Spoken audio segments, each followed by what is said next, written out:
Berawal dari beberapa saat yang lalu, saya mendapat laporan lewat Instagram tentang antrian yang begitu banyak masyarakat untuk memperoleh gas LPG 3 kg ini.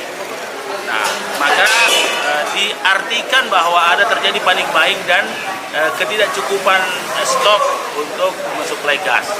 Nah, karena itulah kami lewat teman-teman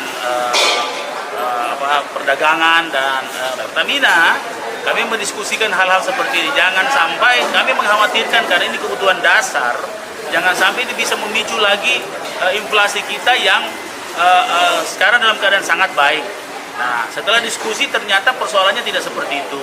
Stok cukup, supply cukup lancar, tidak ada alasan tidak lancar, dan ternyata dan kami juga sudah minta bahwa pemerintah ikut membantu penyaluran, ikut mengontrol penyaluran gas LPG bersubsidi ini.